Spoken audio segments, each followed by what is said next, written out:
దేవునికి కృతజ్ఞతాస్తుతులు చెల్లిస్తున్నానండి. హాజరైనటువంటి నా తోటి సహోదరులకు, సోదరిమణులందరికీ నా వందనాలు తెలియజేస్తున్నాను. మనం ధారావాహికంగా గత 2 వారాలుగా ఒక అంశాన్ని గురించి ఆలోచన చేస్తున్నాం. ఏంటి అంశం అంటే యెహోవాకు అసహ్యమైన వాటి గురించి ఆలోచన చేస్తున్నాం అండి.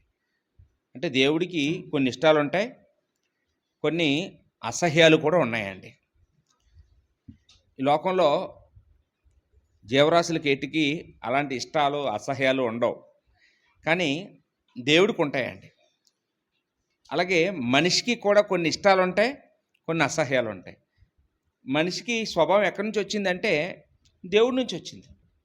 దేవుడు తన పోలికలో తన స్వరూపంలో మనిషిని చేశాడు కాబట్టి మనిషి కూడా దేవుడు వలె కొన్ని ఇష్టపడుతుంటాడు, కొన్ని అసహించుకుంటాడు. ఒకసారి మనం అసహించుకున్న తర్వాత జీవితంలో మరెన్నడూ దాన్ని ముట్టుకోవండి, నిజంగా అసహించుకుంటే కదండి. అది ఎక్కడి నుంచి వచ్చింది మనకు అలాంటి నిర్ణయం అంటే దేవుడి నుంచి వచ్చిందండి. యెహోవా దేవుడికి కూడా అసహ్యాలు ఉంటాయా? ఉన్నాయి. ఏమండి, ఆయన ఎప్పుడు అసహించుకుంటాడంటే ఆయనకి ఇష్టం లేనటువంటి పనుల్ని మనం చేసినప్పుడు అసహించుకుంటాడండి. యెహోవా దేవుడికే అసహ్యమైన తర్వాత ఇంకా దాన్ని అసలు ఎవరైనా చేయొచ్చా అండి? అసలు చేయకూడదండి. యెహోవా దేవుడికి ఇష్టం లేనటువంటి వాటి గురించి ఎక్కడ రాయించాడు? సామెతల గ్రంథంలో 6వ అధ్యాయము 16వ వచనం నుంచి 19వ వచనం వరకు 7 సంగతులు అక్కడ రాయించాడండి. ఏమండి, సొలొమోను ద్వారా 7 విషయాలు రాయించాడు. అందులో మొదటిది మనం చదువుకున్నామండి. మొట్టమొదటిగా మొదటి వారం మనం చదువుకున్నప్పుడు అహంకార దృష్టి అన్నాడు. అంటే దేవుడికి నచ్చని వాటిలో మొదటిది ఏంటంటే అహంకారం, అంటే గర్వం. ఏమండి, అది దేవుడికి నచ్చనటువంటి వాటిలో మొట్టమొదటిదండి. దేవుడికి నచ్చేది ఏంటండి? దాన్ని బట్టి చూస్తే దానికి ఆపోజిట్ ఏంటి? దీనత్వం. దేవుడికి బాగా ఇష్టం అండి, దీనత్వం ఇష్టం. అందుకని కొండ మీద ప్రసంగంలో యేసుప్రభు మొట్టమొదటి అంశం ఏంటంటే ఆత్మ విషయమై దీనులైన వారు ధన్యులు, పరలోక రాజ్యం వారిదని మొదలుపెట్టారండి. అలాగే ఇక్కడ యెహోవా దేవుడికి అసహ్యమైన రెండోది ఏంటి? కళ్ళలాడు నాలుక. అంటే అబద్ధాలాడే అబద్ధం అంటే దేవుడికి అసహ్యం అని చెప్పాడండి. అంటే దీన్ని బట్టి దేవుడికి బాగా ఇష్టమైనది ఏంటి?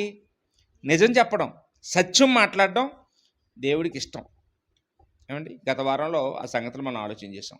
ఈరోజు మూడోదిగా నిరపరాధులను చంపు చేతులు అన్నాడండి. యెహోవాకు అసహ్యమైనటువంటి హేయమైనటువంటి స్వభావం ఏంటంటే నిరపరాధులను చంపు చేతులు అన్నాడండి. నిరపరాధులు అంటే అర్థం తెలుసమ్మా? నిరపరాధులు అంటే అపరాధము చేయనివారు అని. అపరాధం చేయనివారంటే పాపం చేయనివారు అని. పాపం చేయనివారంటే నీతిమంతులు అని. ఏమండి, నిరపరాధులు అంటే ఎవరండి? నీతిమంతులు. అపరాధం చేయనివారు, పాపము చేయనివారు అని. నిరపరాధుల్ని చంపేవారంటే దేవుడికి ఎంత అసహ్యమో ఏమండి మనకి తెలియాలంటే బైబిల్ చరిత్ర మనకు తెలియాలండి. బైబిల్లో ఎంతోమంది నిరపరాధులు చంపబడ్డారు. నిరపరాధుల్ని చంపిన వారు ఉన్నారు, నిరపరాధిగా చంపబడిన వారు కూడా ఎంతోమంది ఉన్నారండి. దేవుడు వారిని వదిలేశాడా? ఆయనకి ఎంత అసహ్యం అంటే వారిని భూమి మీద లేకుండా దేవుడు చేశాడండి. వాళ్ళందరికీ భయంకరమైనటువంటి మరణశిక్షణను దేవుడు ఈ భూమి మీద వేశాడు. అంటే ఎక్కడో చచ్చాక నరకంలో కాదు శిక్ష, అక్కడ ఉంటుంది. కానీ నిరపరాధులను చంపిన వాళ్ళకి భూమి మీదే దేవుడు భయంకరమైనటువంటి చావుని వాళ్ళకి పరిచయం చేశాడండి. ఏమంటే ఈ చరిత్రలన్నీ మనకి తెలిసినవే. కానీ ఒకసారి మనం నిరపరాధుల్ని చంపిన చేతులంటే దేవుడికి ఎంత అసహ్యమో ఈరోజు మనం ఆలోచించేద్దాం కొద్ది నిమిషాలు. మొట్టమొదటిగా నిరపరాధిగా చంపబడిన వ్యక్తి ఎవరండి? బైబిల్లో మొట్టమొదటి నిరపరాధిగా చంపబడింది ఎవరు? హేబేలు. చంపింది ఎవరు? వాళ్ళ అన్నయ్య కయీను చంపాడండి. వీళ్ళిద్దరు ఎవరి పిల్లలు? ఆదాము హవ్వల యొక్క పిల్లలు. ఒక తల్లికి పుట్టిన పిల్లలండి. రక్త సంబంధం, పేగుబంధం. కానీ ఒక నిరపరాధి అయినటువంటి తమ్ముణ్ణి కయీను ఎందుకు చంపాడు? ఏమైనా ఇతనికి ఏమైనా వెన్నుపోటు పొడిచాడా? ఇతనికి ఏమైనా ద్రోహం చేశాడా? ఇతను ఏమైనా దొంగిలించాడా? ఇతనికి ఏమైనా అన్యాయం చేశాడా అంటే తమ్ముడు ఏ అన్యాయం చేయలేదండి, ఏ అన్యాయం చేయలేదు. ఏమండి, ఇక్కడ మనం చూసినప్పుడు ఆదికాండం 4వ అధ్యాయంలో వీళ్ళ చరిత్ర రాయబడింది. ఆదికాండం 4వ అధ్యాయం 2 నుంచి 15 వచనాల వరకు ఈ కయీను హేబేలు గురించి వారి మధ్యన ఏం జరిగిందో ఆ విషయాలు దేవుడు రాయించాడండి. 5వ వచనంలో మనం చూసినప్పుడు దేవుడట కయీను యొక్క అర్పణను దేవుడు లక్ష్య పెట్టలేదట. దాన్ని బట్టి కయీనికి కోపం వచ్చింది. వాస్తవానికి కయీను యొక్క అర్పణ దేవుడు అంగీకరించకపోతే కయీనికి ఎవరి మీద కోపం రావాలి? దేవుడి మీద రావాలి. కానీ ఎవరి మీద తీర్చుకున్నాడు? తమ్ముడి మీద తీర్చుకున్నాడండి. తమ్ముడి మీద తీర్చుకున్నాడు. చూడండి ఎంత అన్యాయమో. చాలా సందర్భాల్లో మనం కూడా ఒకళ్ళ మీద కోపాన్ని ఇంకొకళ్ళ మీద చూపిస్తుంటాం కదండి. భార్యాభర్తలో గొడవ వచ్చింది అనుకోండి, పిల్లల మీద చూపిస్తుంటారు. ఏమండి, అది కయీను స్వభావం అండి. ఇది కయీను స్వభావం. ఇక్కడ మనం చూసినప్పుడు కయీను అర్పణ దేవుడికి ఎందుకు నచ్చలేదు అంటే అంటే అతను దేవుడికి తక్కువ ఇచ్చాడనా? లేకపోతే దేవుడికి ఆయన బలి అర్పించకుండా ధాన్యం ఇచ్చాడనా? వాస్తవానికి దేవుడు ఏ కాలంలో కూడా మనిషి దేవుడికి ఏమి ఇచ్చాడని చూడడం అది సెకండరీ. దేవుడికి నచ్చవలసింది ఏంటంటే ముందు ఇచ్చే వ్యక్తి నచ్చాలి, ఇచ్చే వ్యక్తి యొక్క మనసు నచ్చాలి. ఆ మనసే ఇచ్చే వ్యక్తికి లేనప్పుడు ఆ మనిషి ఏమిచ్చినా ఎంత ఇచ్చినా దేవుడు దాన్ని పట్టించుకోడు, దాన్ని లక్ష్యం చేయడండి.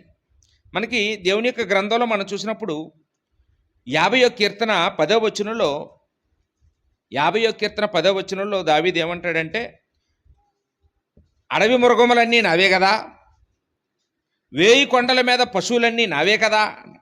అంటే దేవుడికి బలి అవసరమా? ఏమండి, దేవుడే ఒకవేళ ఒక పొట్టేలు బలిని ఆయన కోరుకుంటే, ఆ రక్తాన్నే కోరుకుంటే ఆయనకి ఈ భూమి మీద ఉన్న పశువులన్నీ ఎవరివి? ఏమండి, అవన్నీ మృగాలన్నీ ఎవరి? అడవిలో ఉన్న మృగాలన్నీ ఎవరి? ఆయన కావాలంటే, ఆయన తినాలనుకుంటే, ఆయన ఆగ్రహించాలనుకుంటే మనిషే ఇవ్వాలా దేవుడికి? ఏమండి, దేవుడికి అవేం అవసరం లేదండి. ఇచ్చే వ్యక్తి మనస్సు దేవుడు చూస్తున్నాడు తప్ప ఆయన ఏదో ఇవ్వాలని, ఆయన ఏదో తినాలని ఆయన ఎదురు చూడ్డు. మీకా గ్రంథం 6వ అధ్యాయం 7వ వచనం మనం చూసినప్పుడు ఇక్కడ వేల కొలది పొట్టేళ్లను, వేలాది నదులంత విస్తార తైలమును ఆయనకు సంతోషం కలుగుజేయనా అన్నాడండి. అంటే దేవుడికి వేల కొలది పొట్టేళ్ళు అర్పించినా సంతోషం కలగదు, వేలాది నదులంత విస్తారమైన తైలమును ఆయనకి అర్పించినా ఆయనకి సంతోషం కలగదు. అంటే దేవుడు ఎప్పుడూ కూడా బలిని కోరేవాడు కాదు. దేవుడెప్పుడు బలిని కోరేవాడు కాదు. బలి అర్పణ నువ్వు కోరువాడు కాదు. విరిగిన హృదయమే దేవునికి ఎప్పుడు ఇష్టం. మనిషి యొక్క హృదయాన్ని దేవుడు కోరుకుంటున్నాడు కానీ మనిషి అర్పించే అర్పణనో, మనిషి అర్పించే నైవేద్యాన్నో, మనిషి అర్పించే బలులనో దేవుడు ఏ కాలంలోనూ కోరుకోలేదండి. ఇక్కడ వాళ్ళ తమ్ముడు హేబేలుకి కయీనికి తేడా ఏంటంటే ఇద్దరూ అర్పణ అర్పించారు. కానీ హేబేలు దేవుడికి అర్పించే అర్పణ కోసం ఆయన ముందుగా సిద్ధపడినట్టుగా కనపడుతుంది, ప్రిపేర్ అయినట్టుగా కనపడుతుంది. కయీనేమో అనాలోచనగా, ఏది ప్రిపేర్ కాకుండా, సిద్ధపడకుండా ఏదో దేవుడికి ఒక ఆచారంలాగా దేవుడికి అర్పించినట్టుగా కనపడుతుందండి. హేబేలు ఎలా అర్పించాడో 4వ వచనంలో మనం చదివినప్పుడు, ఆదికాండము 4వ అధ్యాయం 4వ వచనంలో ఏముందండి? తన మందలో తొలుచూలుగా పుట్టిన వాటిలో క్రొవ్విన వాటిని కొన్ని తెచ్చెను. ఏమండి, ఏదో తొలుచూలు పుట్టినవన్నీ ఇచ్చేయాలనుకోలేదు. తొలుచూలుగా పుట్టిన వాటిలో గుడ్డి ఉంటాయి, కుంటి ఉంటాయి, బక్క ఉంటాయి కదండి. కొన్నిసార్లు జబ్బుతో కూడా కొన్ని పుడుతుంటాయి. ఏది పుట్టినా అదే ఇచ్చేయాలనుకుంటే అది కయీను స్వభావం అండి. హేబేలు స్వభావం ఎటువంటిదంటే ఏది పడితే అది దేవుడికి ఇవ్వకూడదు. తొలిచూలు పుట్టినా కానీ అందులో పుష్టిగా ఉండాలి, ఆరోగ్యంగా ఉండాలి, ఏపుగా ఉండాలి, సాపుగా ఉండాలి. అలాంటిది శ్రేష్టమైనది, ది బెస్ట్ నేను నా దేవుడికి ఇవ్వాలి అనుకునేవాడంట అండి. అందుకు నచ్చాడండి హేబేలు. అందుకు దేవుడు అతన్ని అర్పణ అంగీకరించాడు. కయీను మాత్రం ఆయన గురించి ఎవరు రాయబడింది 3వ వచనంలో? ఏమండి, కయీను కొంతకాలమైన తర్వాత కయీను తన పొలము పంటలో కొంత యెహోవాకు అర్పణగా తెచ్చెను. అంటే కొంత, ఎంతో తెలీదు, చేతికి ఎంత దొరికితే అంత. ఏమండి, ఆ రోజుకి జోబులు ఎంత ఉంటే అంత, ఏది ఉంటే అది, ఎంత ఉంటే అది. అంటే ఆయనకు ఒక ప్లాన్ లేదు, ఆయనకు ఒక సిద్ధపాటు లేదు, ఆయనకు ఒక ప్రిపరేషన్ లేదు. అసలు వాస్తవానికి కయీను హృదయంలో దేవుడు లేడు, దేవుడికి స్థానం లేదు, దేవుడి మీద మనసు లేదు. ఏదో అక్కడ తండ్రి చెప్పాడు కాబట్టి, తమ్ముడు ఇస్తున్నాడు కాబట్టి, నేను ఇవ్వాలి కాబట్టి, ఏమంటే ఇదేదో బాధ్యత, తప్పదు. ఇప్పుడు చూడండి, కొన్నిసార్లు మనం ఎవరైనా చనిపోయినప్పుడు మనకి వెళ్ళడానికి అవ్వకపోయినా తప్పదు, వెళ్తుంటాం. ఏమండి, నిజంగా ప్రేమతో కాదు, తప్పదు, కొన్ని కార్యక్రమాలకి వెళ్ళక తప్పదు అని వెళ్తుంటాం. ఏమండి, అలాగా ఏదో కష్టంగా, అయిష్టంగా, ఇబ్బంది పడుతూ, ఏదో సనుక్కుంటూ, మూలుగుతూ, ఏంటి చాలా సందర్భాల్లో మనం కొన్ని పనులు చేస్తుంటాం తప్పక. దేవుడి విషయంలో అలాగ తప్పదని కష్టపడి మూలుగుతూ మనం చేసామనుకోండి, మనం ఎవరి సంబంధం అండి? కయీను సంబంధం అయిపోతామండి. దేవుడికి మనం ఏవి ఇచ్చామనేది కాదు ముఖ్యం, ఎంత ఇచ్చామనేది కాదు ముఖ్యం, ఎలాంటి మనసుతో దేవుడి దగ్గరికి వస్తున్నాం, ఎలాంటి మనసుతో దేవుడికి ఇస్తున్నాం అనేది చాలా ముఖ్యమండి. 1 యోహాను పత్రికలో 3వ అధ్యాయము 12వ వచనంలో చూసినప్పుడు ఇక్కడ కయీను గురించి కొన్ని ఎక్కువ వివరాలు రాయించాడండి దేవుడు, పరిశుద్ధాత్ముడు. అసలు కయీను హేబేలుని ఎందుకు చంపాడో ఆదికాండంలో వివరం లేదు. దేవుడు అతని అర్పణను అంగీకరించలేదు కాబట్టి కయీనేమో హేబేలు మీద కోప్పడ్డాడు, పగ పెంచుకున్నాడు. పొలంలో కయీను హేబేలుతో ఏదో మాట్లాడాడు, వెంటనే ఆయన్ని అక్కడ చంపేశాడని మాత్రం రాయబడింది. కానీ అసలు వాస్తవానికి కయీను హేబేలుని చంపడానికి గల ఉద్దేశం ఏంటో 1 యోహాను పత్రిక 3వ అధ్యాయంలో 12వ వచనంలో మనం ఇక్కడ చూస్తూ ఉన్నామండి. ఇక్కడ యోహాను ఏం చెప్తున్నాడంటే, క్రైస్తవులకి మనము కయీను వంటి వారమై ఉండరాదు. వాడు దుష్టుని సంబంధి అయి తన సహోదరుని చంపెను. వాడు అతన్ని ఎందుకు చంపెను? తన క్రియలు చెడ్డవియో తన సహోదరుని క్రియలు నీతి గలవై ఉండిన గనుకనే కదా అన్నాడండి. ఏమండి, అసలు కయీను హేబేలుని ఎందుకు చంపాడంటే అతడు దుష్టుని సంబంధి. ఏమంటే ఈరోజు కూడా మనం రోజు టీవీల్లో, పేపర్లలో నేరాలు, ఘోరాలు చూస్తున్నాం. ఏమండి, కొంతమంది పెళ్లి చేసుకుంటున్నారు, పెళ్ళికి ముందే వాళ్ళకి ఏవో అక్రమ సంబంధాలు అవి ఉంటే ఎలాగైనా అడ్డు తొలగించుకొని ఆ ప్రియుడితో చెక్కేయాలని, ఆ ప్రియురాలతో చెక్కేయాలని ఏం చేస్తున్నారండి? మొన్న ఒక వీడియో చూశాను. పెళ్ళైన తర్వాత సరదాగా వెళ్ళి మా ఊరు బ్రిడ్జి మీదకి వెళ్ళి ఫోటోలు దిగుదామన్నదంట, సెల్ఫీ. సరిగా భర్త ఏమో నిజమనుకొని ఆయన ఎలాగా ఫేస్ పెడుతుంటే ఫోటో తీసినట్టు తీసి బ్రిడ్జి మీద కిందకు తోసేసింది అతన్ని. ఆయన మాత్రం ఏదో ఒక తుప్ప పట్టుకొని ఒట్టెక్కేసాడు. మళ్ళా అందరూ ఏమో పాపం ఆయన పడిపోయాడు, కాల్ చేయాలి అనుకుంటే ఆయన ఒడ్డెక్కి, నేను పడిపోలేదు, నా భార్య నన్ను చంపేసింది, తోసేసింది. ఏమంటే అతను కానీ నిజంగా చచ్చిపోయి ఉంటే, కాల్ జారి పడిపోయాడంటే అందరూ నమ్మేసేవాళ్ళు. ఆవిడ ఎంతో మీద నుండి కేకలేసేస్తుంది, అమ్మో నా భర్త చచ్చిపోయాడు, పడిపోయాడు అని. ఏమండి, అంటే ఈరోజు అలాంటివి మొన్న చూశానండి. ఒక ఆమె అయితే ఆ ప్రియుడి కోసం భర్తని తలగడేసి చంపేసి ఒక 1000 రూపాయలు ఇచ్చి పాములోడి దగ్గరికి వెళ్ళి ఒక పాముని తీసుకొచ్చి ఆ పాముతో 10 కాట్లు వేయించిందంట అండి. అందరికీ ఏం చెప్పిందంటే, ఇగో మా ఇంట్లో పాము ఉంది, ఈ పామే నా భర్తను చంపేసింది, మీరందరూ వచ్చి ఆ పావును పట్టుకోండి అంటే ఊరు జనం అందరూ వచ్చి నిజంగానే ఆ పావును కొట్టి చంపేసి అమ్మ నిజంగా పామే కాటేసింది, అందుకే ఇతను నిద్రలో చచ్చిపోయాడు అనుకున్నారండి. ఎందుకైనా మంచిదని పోస్ట్ మార్టంకి పంపిస్తే అందులో రిపోర్ట్ ఏమొచ్చిందంటే పాము కాటు వల్ల కాదు, ఇతను ఊపిరాడక చచ్చిపోయాడు, ఎవరు ఇతను బలవంతంగా చంపేశారని రిపోర్ట్లో తెలిసిందండి. అప్పుడు గట్టిగా పట్టుకుంటే ఆ భార్య వచ్చింది, ఆ పాములోడు వచ్చాడు, అందరూ వచ్చారండి.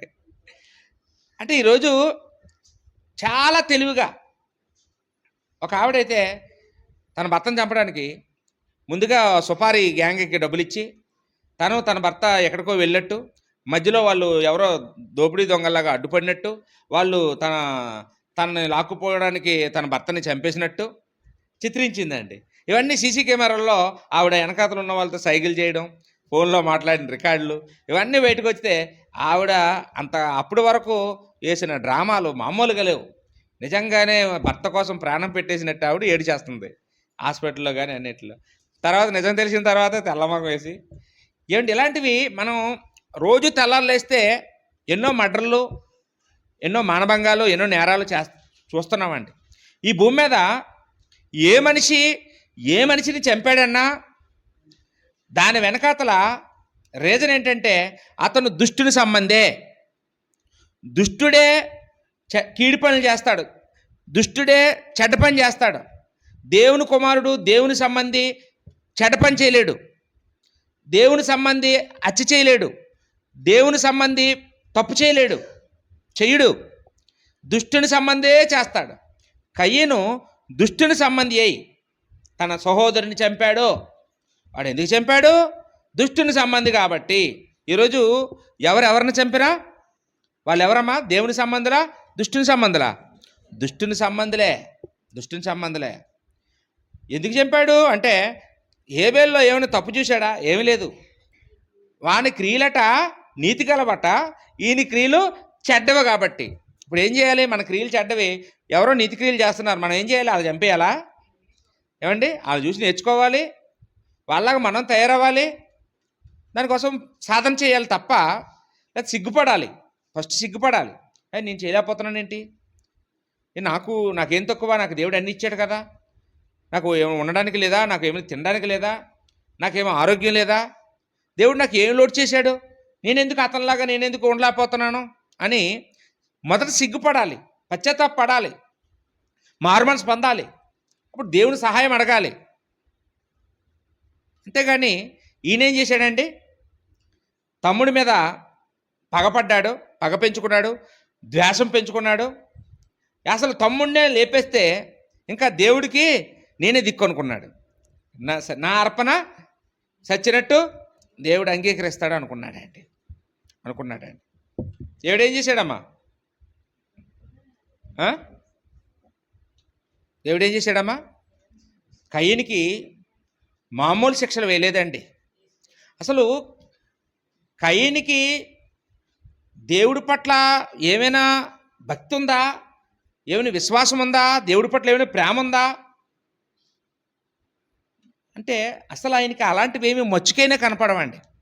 మీరు ఎలా చెప్పగలరంటే, మనం ఆదికాండం 4వ అధ్యాయంలో 9వ వచనంలో దేవుడు కయ్యని పిలిచి అడుగుతాడు, కయ్యను నీ తమ్ముడు ఎక్కడా అని అడిగినప్పుడు, నేను ఎరగను, నేనేమైనా తమ్ముడు కావాలవాడినా అంటాడు. ఏంటండి ఆ సమాధానం? ఎవరితో మాట్లాడుతున్నాడు కయ్యను? దేవుడి స్థాయి ఏంటి, కయ్యని స్థాయి ఏంటి అంటే కొంతమంది పిల్లలు మాట్లాడేటప్పుడు వాళ్ళ తిక్క సమాధానాలు చూస్తుంటే చాలా బాధేస్తుంటుందండి. ఏమండి? అసలు వాళ్ళు చూస్తే అసహ్యం వేసేస్తుంటుందండి. ఏంటి వీళ్ళు వయసుకి గౌరవం ఇవ్వరా? వయసు అంటే కూడా వయసులో పెద్దవాళ్ళు కదా, పెద్దవాళ్ళతో మాట్లాడే విధానం ఇదేనా వీళ్ళ చదువు, ఇదేనా వీళ్ళ జ్ఞానం అని వీళ్ళకంటే అసలు లోకంలో ఉండాలి బెస్ట్ అనిపిస్తుంటుందండి. కొన్ని సందర్భాల్లో కొంతమంది పిల్లలు మాట తీరి చూస్తుంటే, వాళ్ళ నడవడిక, వాళ్ళ ప్రవర్తన, వాళ్ళ సమాధానాలు చూస్తుంటే చాలా బాధేస్తుంటుందండి. ఇక్కడ కొంతమంది అసలు వయసుకి మర్యాద ఇవ్వకపోతే పోయారు, కనీసం వాళ్ళ బంధానికి గౌరవం ఇవ్వాలి కదా. ఎవరితో మాట్లాడుతున్నావు? నిన్ను కన్న తల్లితో అలాగైనా మాట్లాడేది. ఎవరితో మాట్లాడుతున్నావు? నిన్ను పెంచి పోషించి చదివిస్తున్న నీ తండ్రితో అలాగైనా మాట్లాడేది. నీకు చదువు నేర్పిస్తున్న టీచర్తో అదేనా నీ ప్రవర్తన? అదేనా నీ సమాధానం? నిన్ను ఎత్తుకొని నిన్ను ఆడించినటువంటి నీ అన్నయ్యతో, నీ అక్కతో అదేనా నీ సమాధానం? ఏమండి, వాళ్ళ వయసుకి ఇవ్వకపోయినా కనీసం వాళ్ళతో ఉన్న రిలేషన్కైనా మనం రెస్పెక్ట్ ఇవ్వాలి కదండి. ఎందుకు అలాంటి మాటలు వస్తున్నాయంటే వాళ్ళు ఎవరండి? ఇదిగో దుష్టుల సంబంధులు, కయ్యను సంబంధులు. ఏమండి, కయ్యను దేవుడికే మర్యాద ఇవ్వలేదండి, దేవుడితోనే మాట్లాడడం రాలేదు, ఇంకా మనుషులకి ఏమిస్తారు చెప్పండి? దేవుడికే రెస్పెక్ట్ ఇవ్వలేనోడు మనిషికి ఇస్తాడా? దేవుడి పట్లే ప్రేమ లేనోడు మనిషి పట్ల ఉంటాడా? అందుకని దేవుడు కయ్యనికి భయంకరమైన శిక్షను అమలు చేశాడండి. ఎలాంటి శిక్ష వేశాడండి? కయ్యన్ని శపించేశాడు దేవుడు. ఆయన భూమి మీద ఉండకూడదు అన్నాడండి. మీరు ఆదికాండం చదివితే ఆయన నొసటి మీద ఒక ముద్ర వేసేసాడు దేవుడు. ఇతడు దేశదిమ్మరైపోతాడు, ఇతను వ్యవసాయం చేస్తే భూమి ఫలించదు, సారాన్ని ఇవ్వదు, ఇతను స్థిరత్వం లేనోడైపోతాడు. ఎంత శాపగ్రస్తుడంటే అతన్ని ఎవరూ చంపకూడదు,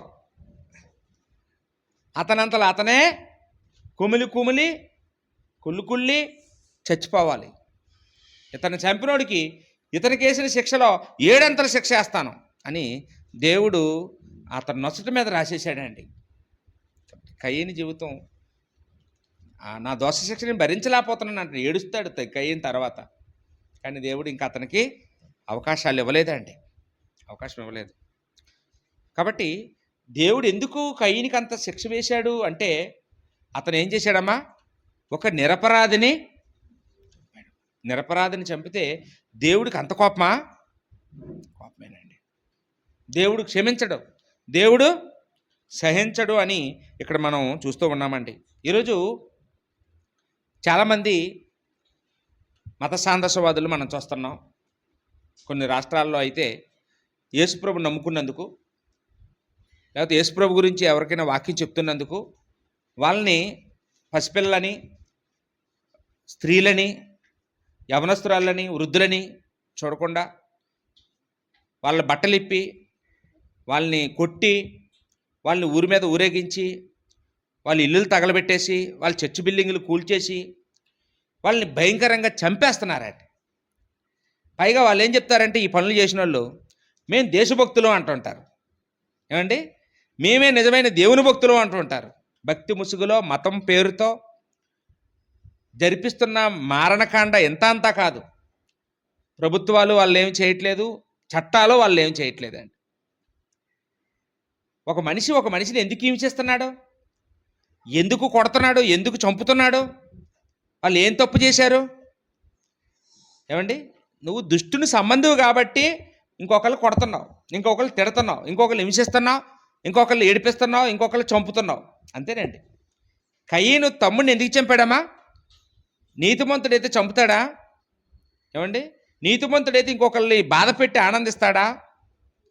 అసలు క్రైస్తవుడంటే ఎవరండి అమ్మ? క్రైస్తవుడంటే ఒకళ్ళు ఆకలితో ఉన్న వాళ్ళకి అన్నం పెట్టేవాడు, బట్టలు లేనివాడికి బట్టలు ఇచ్చేవాడు, దుఃఖంలో ఉన్నోడి దగ్గరికి వెళ్ళి ప్రార్థన చేసి ఓదార్చేవాడు, ధైర్యం చెప్పేవాడు, ప్రేమించేవాడు, జాలి చూపించేవాడు, ఏమండి వాళ్ళకి నెమ్మదినిచ్చేవాడు. అంతే తప్ప ఏ క్రైస్తవుడు ఎవరిని హింసించేవాడు కాదు, ఎవరిని బాధ పెట్టేవాడు కాదు, ఎవరిని ఇబ్బంది పెట్టేవాడు కాదు. కానీ ఈరోజు క్రైస్తవులు అంటే అందరికీ లోకువే, చులకనే. క్రైస్తవుల్ని ఎక్కడికక్కడ చాలా బాధపెడుతున్నారండి, చాలా బాధపెడుతున్నారు. ఎందుకు బాధపెడుతున్నారో అర్థం కావట్లేదు వాళ్ళకి. దుష్టులు కాబట్టి, దుష్టుని సంబంధులు కాబట్టి, కయ్యని సంబంధులు కాబట్టి. ఏమంటే మనం మాత్రం ఎలా ఉండకూడదమ్మా? కయ్యని వంటి వారుగా ఉండకూడదని ఇక్కడ మనం నేర్చుకుంటూ ఉన్నామండి. ఇక్కడ మనం మరో నీతి నేర్చుకున్నాం. ఏంటంటే మనం ప్రిపేర్గా ఉండాలి, హేబేల్లాగా సిద్ధపడి ఉండాలి దేవుడి విషయంలో. ఎప్పుడు కూడాను సిద్ధపాటు లేని జీవితం ఉండకూడదండి. చూడండి, చాలామంది దేవుడి సన్నిధికి వస్తారు, సిద్ధపడరండి. ఇక్కడికి వచ్చి అయ్యో కానుకలు మర్చిపోయినా అంటుంటారు. ఇంటి దగ్గర ఏం మర్చిపోయావమ్మా? కానుకలు మర్చిపోయావా? బట్టలు వేసుకోవడం మర్చిపోయావా? కాళ్ళకి చెప్పులు వేసుకోవడం మర్చిపోయావా? కళ్ళద్దాలు పెట్టుకోవడం మర్చిపోయావా? టీ తాగడం మర్చిపోయావా? తిండి మర్చిపోయావా? దేవుడి సన్నిధికి వచ్చినప్పుడు కానుకలు మర్చిపోయి వచ్చేస్తారంట అండి. ఇంకొంతమంది విచిత్రం ఏంటి తెలుసా? ఇక్కడికి వచ్చి, అమ్మ చిల్లరుందా, చిల్లరుందా, నీ దగ్గర చిల్లరుందా, ఇంకా ఎవరో దొరకకపోతే పాస్టర్ గారి దగ్గరికి వెళ్ళి, పాస్టర్ గారు అండి చిల్లర ఉంటే ఇవ్వండి అంటుంటారు. ఆయన సిగ్గు లేకుండా ఆయన ఎత్తుంటాడు. ఎంత అవమానం అండి దేవుడికి. ఈ వారమంతా దేవుడు టైం ఇస్తే నీ దగ్గర ఉన్న నోటి చిల్లర మార్చుకోవడానికి కూడా నీకు ఖాళీ లేదనమాట. అంత కయ్యను అనమాట. ఏమండి, అంగీకరిస్తాడా నువ్వు వేసిన కానుకని? అసలు దేవుడు అంగీకరిస్తాడా? దేవుడికి మనం ఎంత సిద్ధపడాలంటే అసలు ఏదో అనాలోచనగా మన జేబులో దొరికింది ఇచ్చేయడం కాదు. నేను ఎప్పుడు ఇగో 100 వేస్తాను, నేను ఎప్పుడు 50 వేస్తాను, ఈ 10 వేస్తాను, అలా కాదండి దేవుడికి ఇచ్చేది. ఈ వారంలో దేవుడు నిన్ను ఎంత దీవించాడు, లేకపోతే ఈ నెలలో దేవుడు నిన్ను ఎంత దీవించాడు, నీకు ఎంత రాబడిచ్చాడు, నిన్ను ఎంత ఆశీర్వదించాడు, ఎన్ని రెట్లు ఆశీర్వదించాడు, దాన్ని బట్టి సిద్ధపడి ఇవ్వాలండి దేవుడికి. నాకు దేవుడు ఎంత ఇచ్చాడు అని ఆలోచించుకొని ఇంటి దగ్గర లెక్కలేసుకొని నేను దేవుడికి ఎంత ఇవ్వాలి, అదండి కావాలి దేవుడికి.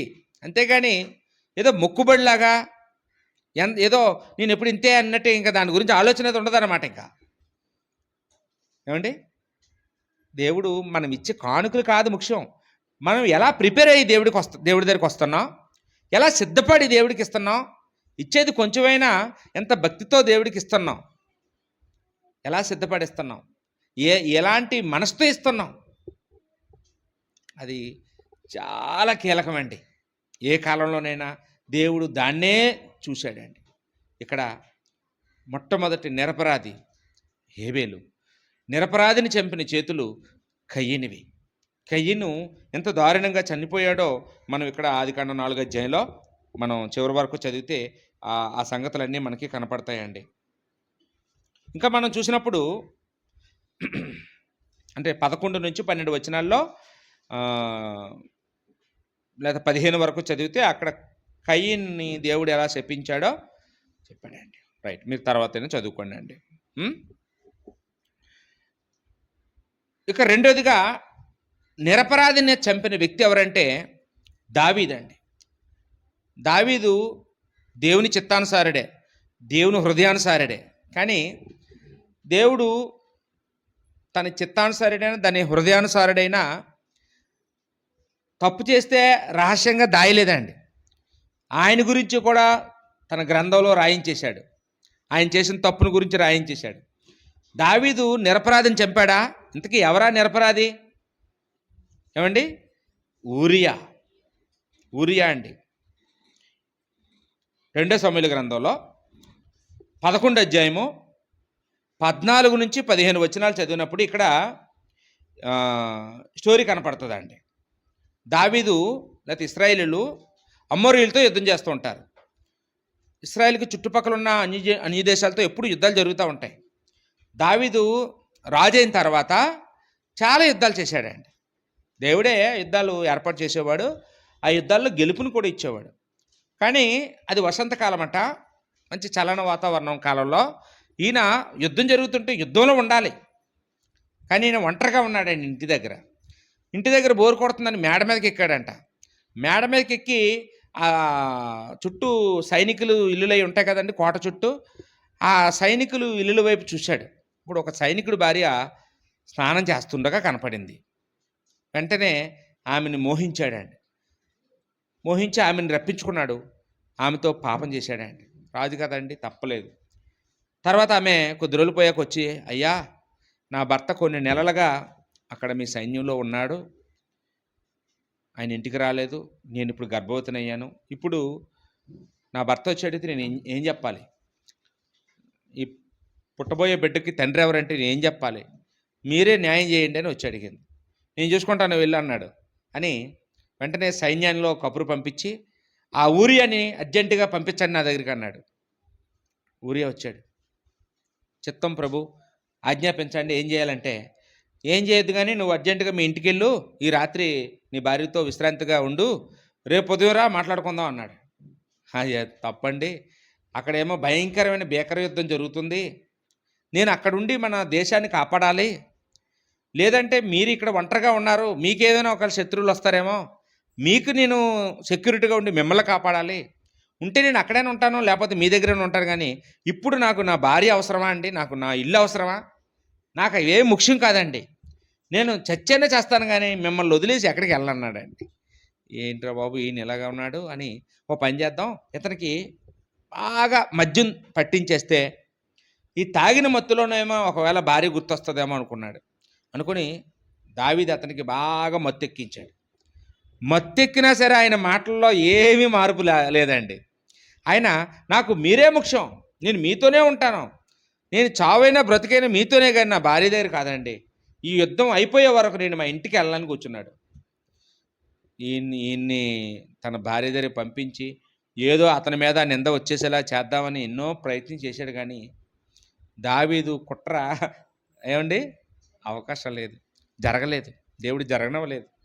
అప్పుడు ఇంక ఒకటే దావీదుకి అర్థమైంది, ఈయన ప్రాణం తీసేసిన ఈయన వెళ్ళడు, కాబట్టి ఒక పని చేద్దామని ఒక లెటర్ రాశాడండి. లెటర్ రాసి ఈ లెటర్ని సైన్యాధిపతి యోవాబు చేతికి ఇచ్చాయి. ఇంతకా లెటర్లో ఏముందో అతను చదవలేదండి. ఇంతకా లెటర్లో ఏం రాశాడంటే, ఇతను ఈ ఊరియా అనేవాడిని ఈ అమ్మోరీయులు బలవంతులైన సైనికులు ఎటువైపు అయితే ఎక్కువ మంది ఉంటారో అక్కడికి ఈ ఒక్కడిని వెళ్ళి వాళ్ళతో యుద్ధం చేయమని నువ్వు పంపించు, ఈయన అక్కడ వాళ్ళ చేతిలో చచ్చిపోవాలి అని రాశాడండి. ఆ లెటరు చుట్టేసి ఇస్తే, ఇప్పుడంటే ఏమంటే కవర్లో ఏమో, అప్పుడేమంటే ఇలా చుట్టేస్తారంతే, అది ఇలా ఇప్పితే చదివేవచ్చు. ఆయన చేతిలోనే ఉందా లెటరు, అది ఆయన మరణ శాసనం. అది కానీ మధ్యలో చదివాడు అనుకోండి, ఇస్తాడా అండి? ఎవడో దావీదుని చంపేస్తాడు వచ్చి, లేకపోతే ఎటో పారిపోతాడు. కానీ ఎంత నమ్మకస్తుడంటే ఊరియా రాజిచ్చిన ఆ లెటర్ని చదవకూడదు, అదేదో రహస్యం, అది సైన్యాధిపతికి ఇవ్వమన్నాడు, ఆయనకి ఇచ్చేస్తాను అనుకుని పట్టుకెళ్ళి ఇచ్చాడు. ఆ సైన్యాధిపతి చదువుకున్నాడు, ఆయనకేం అర్థం అవ్వలేదు. ఏంటి ఇతన్నేమో చంపమంటున్నాడు ఏంటి, సైనికుల చేతిలో చచ్చిపోయేలా చేయమంటున్నాడు ఏంటి అని అర్థం కాలేదు. సరే ఏదైనా దావీదు చెప్పాడు కాబట్టి ఆయన చేసేసాడు. అలాగా ఊరియా చనిపోయాడు. అప్పుడు దావీదేమో చక్కగా ఇంకా ఎవరు లేరు కదా, అడిగేవాళ్ళు ఎవరు లేరు, ఎవరు అడుగుతారండి? సైనికుడు చచ్చిపోతే సైనికుడు భార్య గర్భవతిగా ఉందని తెలుసుకొని దావీదు ఆమెని తన ఇంట్లో చేర్చుకొని అన్నం పెడుతున్నాడు, ఎంత మంచి రాజు అని అందరూ పొగుడుతారండి దావీదుని. జరిగిన కుట్ర అంతా ఎవరికి తెలీదు,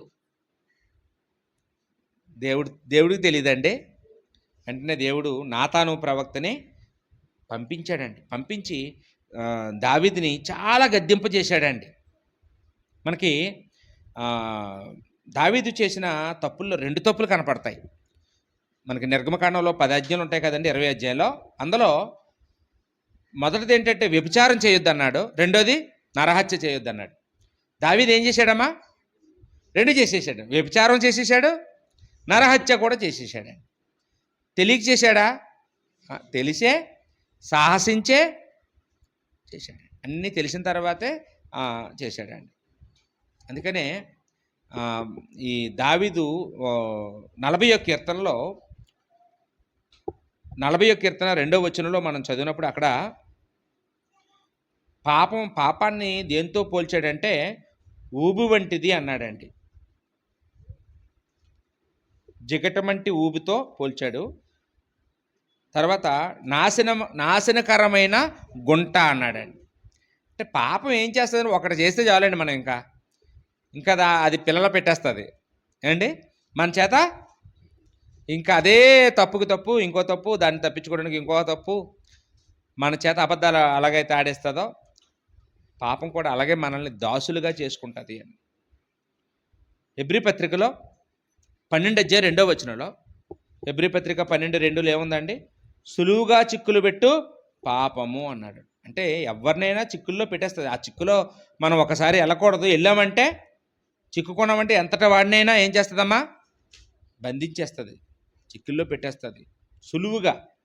దావీదు అంతటి వాడే ఎంత ఈజీగా హంతకుడు అయిపోయాడు చూడండి. ఏమండి ఊరియా ఏమైనా అతనికి అన్యాయం చేశాడా?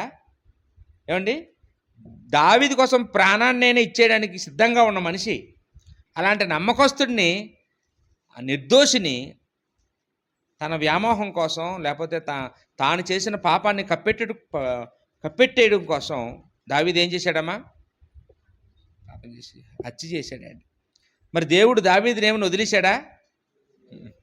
వదలలేదండి. మనకి దావీదుకి వేసిన శిక్షలన్నీ కూడా మనకి 2 సమూయేలు గ్రంథంలో 12 అధ్యాయంలో మనకు కనపడతాయండి. 13వ వచనంలో అక్కడ దావీదు గురించి ఒక స్టేట్మెంటు మనకు కనపడుతుందండి. దావీదట నాతాను ఎదుట తన తప్పులన్నీ ఒప్పుకున్నాడు. నాతాను ప్రవక్త వచ్చి ఒక కథ చెప్పాడు. అయ్యా, నీ రాజ్యంలో ఓ ధనవంతుడు ఉన్నాడు, ఆయన దగ్గర చాలా గొర్రెలు ఉన్నాయి. తన ఇంటి ముందున ఒక పేదవాడు ఉన్నాడు, ఆ పేదవాడికి ఒకే ఒక గొర్రెపిల్ల ఉంది. ధనవంతుడు తన ఇంటికి వచ్చిన బంధువులకి విందు చేయడం కోసం తన వేలాది గొర్రెల్లో ఒక గొర్రెని చంపి వాళ్ళకి విందు చేయకుండా ఆ పేదవాడి గొర్రెని దొంగిలించి అతనికి విందు చేశాడు. ఇప్పుడు ఆ ధనవంతుని ఏం చేయమంటారు, మీరే చెప్పండి అంటే, అలాంటి వాడు మరణశిక్షకు పాత్రుడు అన్నాడండి. వాడికి మరణశిక్ష వేసేయండి, అయితే అది నువ్వే అన్నాడండి. చూడండి, ఎంత అతని తీర్పుని అతని నోటే పలికించాడండి. అంటే ఏదో గొర్రెలతో అనుకున్నాడు, సింపుల్గా చెప్పేశాడు. ఆ గొర్రె ఎవరో కాదు, ఆ చంపబడిన గొర్రె ఆయనే, ఊరియా. చంపింది ఎవరో కాదు, నువ్వే. చెప్పేటప్పుడు దావీదు నీరిడిసిపోయాడంట అండి, పశ్చాత్తాపడిపోయాడట, ఒప్పుకున్నాడు పాపాన్ని. అయ్యా, నేను తప్పు చేశాను. దావీదు తలుచుకుంటే ఏం చేయగలడు తెలుసా అండి? నాతాను ప్రవక్తను కూడా లేపేయగలడు. ఎవరక్కడ ఈయన తీసుకెళ్ళి లోపలేయండి అన్నాడు అనుకోండి, ఏమండి, మనకు బాప్తిజం ఇచ్చిన యోహాన్ని జైల్లో పెట్టించాడు కదా ఏ రోజు, ఆయన లోపం చెప్తే. అలా చేసి ఉంటే దావీదు చరిత్రను మనం ఈరోజు మరోలా చెప్పుకునేవాళ్ళం. కానీ దావీదు తన పాపాలు ఒప్పుకోలేదు, ఒప్పుకున్నాడు, ఒప్పుకొని విడిచిపెట్టాడు. 51వ కీర్తనలోనైతే ఆయన ఎంత పశ్చాత్తాపడ్డాడో, ఎంత కన్నీళ్లు కార్చాడో, తను ఎలాగా దేవుడి సన్నిధిలో ఒప్పుకున్నాడో అవన్నీ భావి తరాల వాళ్ళు చదువుకునేటట్లుగా, ఏమండి, ఎప్పటికైనా సరే నిలిచిపోయేటట్లుగా సువర్ణాక్షరాలతో రాసేసాడండి. తన పాపాన్ని ఒప్పుకుంటూ రాసేసాడండి. ఏమండి, ఇక్కడ మనం చూసినప్పుడు 1 రాజుల గ్రంథంలో 15వ అధ్యాయం 4వ వచనంలో దావీదు హిత్తీయుడైన ఊరియా సంగతి తప్ప తన జీవిత దినములన్నీ యెహోవా దృష్టికి యథార్థంగా నడుచుకొనుచు, అంటే తాను ఎప్పటికీ కూడా ఇంకా మరలా పాపం చేయలేదు. ఒకసారే ఆయన ఒకసారి తప్పు చేశాడు, దిద్దుకున్నాడు. ఇంకా మరలా జీవితంలో దావీదు ఎన్నడూ పాపం చేయలేదని దేవుడు ఆయన గురించి స్టేట్మెంట్ ఇచ్చాడండి. అయినా సరే దావీదు మారిపోయినా సరే, మంచివాడైపోయినా సరే, నిరపరాధిని చంపిన చేతులంటే దేవుడికి అసహ్యం. దావీదుని దేవుడు ఇష్టపడ్డాడు తర్వాత, కానీ చేసిన తప్పుకు మాత్రం శిక్ష అనుభవించేవాళ్ళు నువ్వు అన్నాడు. ఎలాంటి శిక్షలు వేశాడంటే దావీదుకి, ఇక్కడ దావీదుకి బత్సబాకి ఒక బిడ్డ పుట్టాడు కదా, ఊరియా భార్య అయినటువంటి బత్సబాకి దావీదుకి. ఆ పుట్టిన బిడ్డ ఏదో అనారోగ్యం వచ్చింది.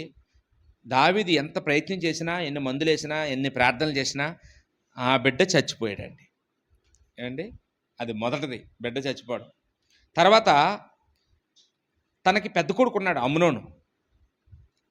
ఆ పెద్ద కొడుకు ఇంకొక దావీదు యొక్క భార్య కూతుర్ని మోహించి తన ఇంటికి రమ్మని, వంట చేయమని, అన్నం తినాలని ఉందని, నీ చేత్తో ఆ చెల్లెమ్మ అన్నం తినాలని ఉందని చెప్పి రమ్మని ఆమెని పాడు చేసేసాడండి. ఏమండి, దావీదు కొడుకు దావీదు కూతుర్ని పాడు చేశాడంటే ఎంత అవమానం అండి. ఎవర్రా మీ నాన్న అని అంటారా అనరా? సిగ్గుసేటండి. బయటికి చెప్పుకోగలడా దావీదు ఈ సంగతిని? ఎవరితో మాట్లాడగలడా? ఎవరైనా మాట్లాడుకుంటే ఆపగలడా? అది ఎంత ఘోరమైన అవమానం అండి. పోనీ కొడుకుని వెళ్ళి ఏమని అనగలడా? ఎవరు అలా చేసావండి, నువ్వు చేయలేదేట అంటాడేమో. నువ్వు ఆ రోజు ఊరియాని చంపించేసి లేకపోతే తన భార్యని నువ్వు మోహించలేదని అంటాడేమో భయం. నువ్వు చేసిందంతా పోలిస్తే నేనేం తప్పు చేశానేటని అంటాడేమో భయం. దావీదు ఏం చేయని చేతగాని వాళ్ళు నిలబడిపోయాడండి. శిక్ష అండి. ఇప్పుడు దావీదుని దేవుడు కొరడాలతో కొట్టలేదు, కత్తులతో పొడవలేదు, కానీ మానసికంగా ఏమండి ఆయనకి అన్నీ ఉన్నాయి, కానీ మనశ్శాంతి లేకుండా చేసేసాడండి. అంటే మనం ఈరోజు అయినా సరేనండి, ఎవరో ఒకళ్ళు చంపేసి ఇంకొకరు ఆనందంగా ఉందాం అనుకుంటారు. ఏమండి జీవితకాలం అంతా సంతోషంగా ఉండగలరండి? అది గుర్తొచ్చినప్పుడల్లా క్షణక్షణం చిత్రహింస అనుభవిస్తూ మానసికంగా నిద్రపట్టక కుమిలి కుళ్ళి చచ్చిపోతామండి. దావీదు కూడా అలాగే చచ్చిపోయాడండి. మనశ్శాంతి లేదండి దావీదుకి. తర్వాత ఎవరైతే తామారు చెరచబడిందో ఆమెకు ఒక అన్నయ్య ఉన్నాడు. ఆయన ఏం చేశాడండి, ఈ అన్నయ్యతో కొద్ది కాలం స్నేహం చేసి ఇవన్నీ మర్చిపోయాడు అనుకున్నాడు ఆ అన్నయ్య. ఒకరోజు విందుకు రమ్మంటే వచ్చాడంట ఈ అమ్మనోను. విందుకు వచ్చినోడికి బాగా తాగించి అతన్ని చంపించేశాడండి. అండ్ ఒక కొడుకు ఇంకో కొడుకుని చంపేశాడు. ఆ విషయం తెలిసిన దావీదుకి ఎలా ఉంటుందండి? మన పిల్లలిద్దరూ దెబ్బలాడుకుంటేనే మనం భరించలేం, అండ్ వాళ్ళు కొట్టుకున్నారంటే మనం భరించలేం, చంపేసుకున్నారంటే. దావీదు పెద్ద కొడుకుని చిన్న కొడుకు చంపేశాడంటే, తండ్రి బతికుండగా నా కొడుకు నాకు తలగరువు పెట్టాలి అదే కానీ ఎవరైనా ఆలోచిస్తాం. నా కొడుకులు నేను బతికుండగా వాళ్ళందరూ చావాలని ఎవరైనా అనుకుంటామా? ఎంత అవమానం అండి. కొట్టుకు చచ్చారంటే ఎవరు వాళ్ళ పెంపకం మీద ఎక్కడ ఆ మచ్చ పడుతుంది? ఎక్కడ పడుతుందమ్మా? దావీదు పెంపకం బాగోలేదని అందరూ అనుకుంటారు. అలాంటి పరిస్థితి అండి దావీదుది. అవన్నీ దేవుడు వేసిన శిక్షలో. తర్వాత కొంతకాలానికి ఈ అబ్షాలోము రాజకాంక్షతో తండ్రినే చంపేయాలనుకున్నాడు. తండ్రిని చంపి సింహాసనం ఎక్కియాలనుకున్నాడు. బాబో వీడు చంపేస్తాడని చెప్పి దావీదు ఏం చేశాడండి, ఆ ఊరు ఆ సింహాసనం అన్నీ విడిచిపెట్టి అడవుల్లోకి వెళ్ళిపోయాడండి. ఏమంటే ఎలా పరిగెడుతున్నారంటే, దావీదు ఏమంటే నా కొడుకు నన్ను చంపడానికి వస్తున్నాడు. ఇంతకంటే దౌర్భాగ్యమైన స్థితి ఏమైనా ఉంటుందండి? దావీదు తలుచుకుంటే ఎవరక్కడ వాడిని చంపేయండి అంటే చంపేస్తారు. దావీదు వెనకాతల 1000 మంది సైన్యం ఉన్నారు, తన కొడుకు వెనకాతల 100 మంది కూడా లేరు. కానీ దావీదు ఎందుకు పారిపోయాడంటే, ఇంత జరిగిన తర్వాత ఇంకా చాలదా, ఇంకా నా కొడుకుని కూడా నేను చంపుకోవాలా, ఆడి చావు కూడా చూడాలా, పోనీ ఆడనే తీసుకొని రాజ్యం అని వెళ్ళిపోయాడండి. అయినా సరే సైనికులందరికీ ఆజ్ఞాపించారట, ఎవ్వరూ నా కొడుకుని చంపకండి, ఎదురుపడినా చంపకండి, మనమే పారిపోదాం అన్నాడు. కానీ కొద్ది రోజుల్లో ఆ కొడుకు ఒక చెట్టుకి ఏలాడుతూ తల నరికివేయబడి మొండం కింద పడిపోయి ఏలాడుతూ కనపడ్డాడండి. చంపేశారు. దావీదు సైనికుడే యోవాబే చంపేశాడు. దావీదు వద్దన్నే చంపేశాడండి. అంటే కన్న బిడ్డలు ఒకరొకరుగా తన కళ్ళ ముందే రకరకాల కారణాలతో చనిపోతుంటే ఏ తండ్రి సహిస్తాడు చెప్పండి? ఏ తల్లి సహిస్తాడు చెప్పండి? ఈ శిక్షలన్నీ ఎందుకు వేయబడ్డాయి దావీదుకి? ఎందుకు వేయబడ్డాయమ్మా? నిరపరాధిని చంపిన పాపానికి. ఏ తప్పు చేయని ఒక నిరపరాధిని, ఒక ఊరియాని దావీదు చంపించినందుకు దేవుడు దావీదుకి భూమి మీద వేసిన శిక్షలండి. ఆయన మారాడు, ఆయన మంచివాడైపోయాడు, దేవుడు అతను అంగీకరించాడు. కానీ శిక్ష మాత్రం ఇంకా జీవితంలో ఎన్నడూ తప్పు చేయలేదు దావీదు, ఆ తప్పు తప్ప. కానీ దావీదుని దేవుడు వదిలేదండి. కాబట్టి ఇక్కడ మనం కూడా ఆలోచించవలసింది ఏంటంటే, మనం కూడా నిరపరాధుల్ని మనం చంపితే దేవుడు మనల్ని ప్రశాంతంగా బతకనివ్వడు. మనం కుమిలి చనిపోతాం, కుళ్ళు చనిపోతాం, అవమానాలతో చనిపోతాం, దుఃఖంతో చనిపోతాం. ఏమండి? అందువల్ల చాలా భయంకరం అండి. అందుకనే నిరపరాధులను చంపిన చేతులు యెహోవాకు అసహ్యము అని రాయబడిందండి. ఇక మూడవదిగా నిరపరాధిని చంపిన వ్యక్తి, మరొక వ్యక్తి గురించి ఆలోచించేద్దాం. ఎవరంటే ఆహాబు, యెజెబెలు. వీళ్ళు ఎవరండి? వీళ్ళు ఇశ్రాయేలు రాజు ఆహాబు. ఆ అన్య స్త్రీని పెళ్లి చేసుకున్నాడు. ఆమె పేరు యెజెబెలు రాణి. ఏమండి? పెళ్ళైన తర్వాత ఈయన తన భార్యకి అమ్ముడుపోయాడు అనమాట. ఒక మాటలో చెప్పాలంటే భార్య చేతిలో కీలుబొమ్మ అయిపోయాడు. ఆమె ఏం చేస్తే దానికి తలొంచాడండి. ఈయన కూడా దురాశపరుడే. మహారాజుకి ఏమంటే భూములు ఏమైనా కరువు ఉంటాయా, తోటలు ఏమైనా కరువు ఉంటాయా? ఈయనకి చాలా ద్రాక్ష తోటలు ఉన్నాయంట. అయితే తన పొలం పక్కన ఒక బోయాజు అనే నాబోత్ అనే ఒక వ్యక్తి ద్రాక్ష తోట ఉందట. అది బాగా గుత్తులు కాసేస్తుంది. ఏమండి? నాకు ఉన్నాయి ద్రాక్ష తోటలో, అదేంటి పెద్ద పెద్ద కాయలు కాసేస్తుంది, మంచి ద్రాక్ష తోట, ఆ తోట నాకు అయిపోతే బాగుండు, నాకు ఎన్ని తోటలు ఉంటే నాకెందుకు ఆ తోట కావాలని ఆయన దగ్గరికి వెళ్ళిపోయాడంటండి. అయ్యా నాబోతు గారు, మీ ద్రాక్ష తోట నాకు ఇచ్చేయండి, దానికి ప్రతిగా మీకు ఇంకా కావాలంటే ఎన్ని తోటలని ఇస్తాను, నాకు అది ఇచ్చేయండి అన్నాడు. ఈ నాబోతు ఎలా అంటాడంటే, అయ్యా ఇది నా పిత్రార్జితం అండి, మా అమ్మ కొనిచ్చిందో లేకపోతే మా నాన్న కొనిచ్చాడు, మా తాత కొనిచ్చాడు, కాబట్టి వాళ్ళ జ్ఞాపకంగా సెంటిమెంట్గా నేను దాన్ని కాపాడుకుంటూ వస్తున్నాను, దీన్ని అమ్ముకోనండి, నేను ఎవరికి ఇవ్వనండి, ఇది నా సెంటిమెంట్ అండి, ఇవ్వలేను సార్ మీరు అని బతిమలాడాడంట. ఏంటి డబ్బు ఇచ్చినా ఇవ్వనంటున్నాడు, పొలానికి పొలం ఇస్తానని ఇవ్వనంటున్నాడని ఈయన ఇంటికి వెళ్ళట ముఖం మార్చుకొని ఏమండి మంచం ఎక్కేసి అన్నం అది తిన్నాం అనేసాడంట అండి. అలిగాడు. సాధారణంగా ఈ అలగడం ఆడవాళ్ళు దగ్గర మనం చూస్తుంటాం. ఏమో అలుగుతారు కదా ఆడవాళ్ళు, అలిగితే ఎన్ని రోజులు అడుగుతారో, ఎన్ని వారాలు అడుగుతారో, ఎన్ని నెలలు అడుగుతారో కూడా తెలియదండి. మీరు అనుకుని సాధించేదాకా అలుగుతూనే ఉంటారు. అలగడం ఆడవాళ్ళ జన్మ హక్కు అంటుంటారు కొంతమంది. ఈ అలిగిన వాళ్ళందరూ ఏమీ సాధించరండి, మనశ్శాంతిగా ఉండలేరు. దేవుడు మనకి ప్రభువునందు ఆనందించుడి, మరలా చెప్తున్నాను ఆనందించుడు అన్నాడండి. మనం సంతోషంగా ఉండాలి, ఆనందంగా ఉండాలి. ఈ భూమి మీద నుంచి ఏమీ తీసుకెళ్ళాం, ఉన్నన్ని రోజులు హ్యాపీగా ఉండాలండి. కానీ ఎప్పుడు ఏదో పోగొట్టుకున్న వాళ్ళగా ఏమండి ముఖం అంతా ఎక్కడో కాలిపోయినట్టు ఇలా చర్చకు వచ్చినప్పుడు ఒక్కొక్కరు చూస్తుంటే అలా సంతోషం కనపడదు, ఆనందం కనపడదు. ఏమండి ఎప్పుడు ఏదో టెన్షన్ టెన్షన్ టెన్షన్ టెన్షన్. అలాంటి జీవితం అసలు ఎందుకండి ఆ జీవితం? ఏమండి ప్రశాంతంగా ఉండాలండి, మనశ్శాంతిగా ఉండాలి, సంతోషంగా ఉండాలి, ఉన్నన్ని రోజులు హ్యాపీగా ఉండాలి.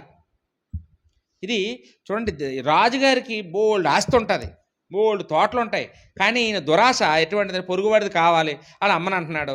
ఏం చేయాలి అనుకోనట, ఏం చేయలేక ఇంటికి వచ్చి ముసుగేసి పడుకొని అన్నం తినమని అన్నం తినట్లేదట, పిలిచినా మాట్లాడట్లేదంట. అప్పుడు భార్య ఏమండి ఏం చెప్పండి, నేనున్నా నీకు ఎందుకంటే చెప్పండి అన్నదంట. అప్పుడు చెప్పాడండి, ఇది ఇలాగ మరి అతను ఉన్నాడు కదండి, ఆ యెజ్రెయేలు ఊరువాడైనటువంటి నాబోతున్నాడు, ఆయనేమో ద్రాక్ష తోటను అమ్మమంటే అమ్మటం లేదు, పోనీ పొలానికి 4 రెట్లు ఇస్తానన్నా ఇవ్వటం లేదు, నాకు ఆ తోట కావాలి, అది నేను కొనుక్కునే వరకు నా పేరు మీదకి వచ్చేసే వరకు నేను అన్నం తిన్నాను అన్నాడండి. ఇప్పుడు ఆవిడ ఏమనాలండి? ఏమండి దేవుడు మనకి ఇవ్వాలనుకుంటే అంతకంటే బెస్ట్ది ఇస్తాడు, మనం ప్రార్థన చేద్దాం అనాలి. లేదంటే వద్దండి మనకే బోల్డ్ ఉన్నాయి కదా, ఎందుకు ఇంకేం చేసుకుంటాం అని గద్దించాలి. మంచి భార్య అయితే ఏం చేయాలమ్మా? ఇప్పుడు ప్రతి ఇంట్లోనే ఇలాంటి ఏదో వస్తుంటుంది. ఇప్పుడు భార్య తెలివైంది అయితే భర్తనే ఆ కోరికల్ని ఆపాలి. ఈవిడేం చేసిందంటే, మీకు ఎందుకండి, మీరు నాకు ఒక రోజు టైం ఇవ్వండి అని చెప్పి, నేను పేపర్ ఇస్తాను, మీ ముందు సంతకం పెట్టండి, దీని మీద స్టాంప్ వేయండి అన్నది.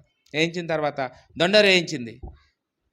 అందరూ ఉపవాసం ఉండాలి అర్జెంటుగా, ఎవరైనా ఉపవాసం లేకపోతే వాళ్ళు రాళ్ళతో కొట్టి చంపేస్తానని దండోరు వేయించింది రాజుగారి కోసం. అప్పుడు పనికిమాలిన ఇద్దరు అబద్ధ సాక్షులు పెట్టించింది. వాళ్ళు వచ్చి, ఇదిగో ఈయన ఈ నాబోతు, ఈయనేమో ఉపవాసం ఉండలేదు, నేను చూసాం, ఈయన భోంచేసాడు అని వాళ్ళు అబద్ధాలు చెప్పారండి. వెంటనే రాళ్ళతో కొట్టి ఆయన చంపేసింది. ఆయన చచ్చిపోయాడు, ఇంకా అడిగినోడు ఎవడు లేడు.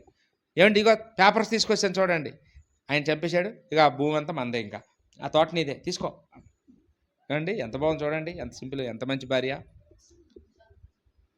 ఈ స్టోరీ అంతా మనకి మొదటి రాజుల గ్రంథంలో 21వ అధ్యాయం 1వ వచనం నుంచి 8వ వచనం వరకు మనం చూడొచ్చండి. మొదటి రాజులు 21వ అధ్యాయము 1 నుంచి 8 వచనాలు. దేవుడు ఏం చేశాడమ్మా? శిక్ష ఏమేసాడమ్మా వాళ్ళిద్దరికి? అప్పుడు ఏలియా అనే ప్రవక్తను పంపించాడు వాళ్ళ ఇంటికి. ఏలియా వచ్చి ఎక్కడైతే, ఇగో ఏలియా, ఎక్కడైతే ఆ నాబోతు చనిపోయాడో, ఎక్కడైతే ఆయన రక్తాన్ని కుక్కలు నాకాయో అదే ప్లేస్లో నీ రక్తాన్ని కుక్కలు లాగుతాయి అన్నాడండి. మొదటి రాజులు 21వ అధ్యాయం 19వ వచనంలో ఏలియాకు శాపం పెట్టేశాడు దేవుడు. మరలా 23వ వచనం దగ్గరికి వెళ్ళేటప్పటికి యెజబెల్ రాణికి కూడా శాపం పెట్టాడు. ఇదిగో నిన్నైతే నాకడం కాదు, మొత్తం నీ శరీరం అంతా కుక్కలు తినేస్తాయి, నీ మాంసం ఒక్క ముక్క కూడా ఉంచకుండా నీ శరీరం అంతా కుక్కలు తినేస్తాయి అన్నాడండి. ఎంత భయంకరం అండి! మహారాణి శరీరం కుక్కలు తినేయడమా? మహారాజు రక్తం కుక్కలు నాకడమా? ఏమండి దేనికండి ఈ శిక్షలో? ఒక నిరపరాధిని ఏమైనా అన్యాయం చేశాడు వీళ్ళకి? అతని తోట ఆయన పండించుకుంటుంటే ఆయన తోట అమ్మనన్నాడని ఆయన్ని చంపించేస్తారా? ఇప్పుడు జరుగుతున్నాయండి అలాంటివి. ఏ ఏమనుకుంటారు? తెలివైన వాళ్ళు మేము, ఆడిది లాగేసుకున్నాం, ఇది కలిపేసుకున్నాం, వీడి వాటా కూడా తినేసాం, మేమే గొప్ప వాళ్ళు అనుకుంటారండి. దేవుడు ఉన్నాడు కదండి. నిరపరాధికి అన్యాయం చేస్తే దేవుడు జోక్యం చేసుకుంటాడా? బాధింపబడేవారి పక్షంగా దేవుడు ఉంటాడా? ఖచ్చితంగా ఉంటాడండి. శిక్ష అనుభవిస్తారు భూమి మీద. వాళ్ళు అవి నిజంగా అనుభవించారండి. మనకి ఎక్కడ కనపడతాయంటే ఆ నెరవేర్పులు 2 రాజుల గ్రంథంలో 9వ అధ్యాయం. 2 రాజుల గ్రంథం 9వ అధ్యాయము 31 నుంచి. ఇక్కడ యెహూ అనే ఒక రాజుని దేవుడు నిలబెట్టుకొని, ఈ యెహూ అనే రాజు ఈ యెజబెల్ రాణి దగ్గరికి వెళ్తాడు. ఆవిడేమో అంతస్తుల మీద ఉంటుంది, పైన మేడ మీద. ఇక్కడికి వచ్చావు అని ఆవిడ ఏలం చేస్తుంది. ఏలం చేస్తే యెహూ అంటాడు ఆ సైనికులతో, మీలో ఎవరైనా నా పక్షంగా ఉండాలనుకుంటే దాని ముందు కింద తోయండి అంటాడు మేడ మీద నుంచి. అప్పుడు వెంటనే ఆమె పక్కన సెక్యూరిటీగా ఉన్నోళ్ళే వెంటనే ఆమెను మేడ మీద నుంచి కింద తోసేస్తారండి. తోసేటప్పటికి ఆమె ఆ కిటికీ మీద ఈ గొచ్చు మీద పడుతూ ఆ 3 అంతస్తుల మీద నుంచి రక్తమంతా బిల్డింగ్ అంతా అనుకొని కింద పడుతుంది, గుర్రాల దగ్గరకు వచ్చి పడుతుంది. అప్పుడు గుర్రాలతో ఆమెను తొక్కించి చంపేస్తాడండి. ఆమె చచ్చిపోయిన తర్వాత ఆయన ముందు ఆ డెడ్ బాడీని తీసుకెళ్ళి సమాధి చేయమండవు, ముందు అర్జెంట్ నాకు అన్నం పెట్టండి అంటాడు. ఆయన లోపలికి వెళ్ళి ఆయన భోజనం చేస్తాడు. ఆయన భోజనం చేసి వచ్చాక తిరిగ్గా సమాధి చేద్దాం అనుకుంటాడు. ఈ లోపల వీళ్ళు వచ్చేటప్పటికి ఆమె ఒంటి మీద ఒక మాసం ముక్క ఉండదు, కుక్కలు తినేస్తాయి.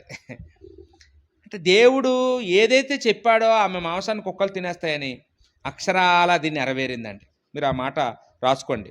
2 రాజుల గ్రంథం 9వ అధ్యాయము 31 నుంచి 36 వచనాలు. మరి ఆహాబు రక్తాన్ని కుక్కలు లేకయా? అది కూడాను. అది 1 రాజుల గ్రంథంలో 22వ అధ్యాయము 38వ వచనంలో ఆహాబు రక్తాన్ని కూడా కుక్కలు లాకాయి. ఆ సంగతి కూడా మీకు రాయబడింది ఏమండి.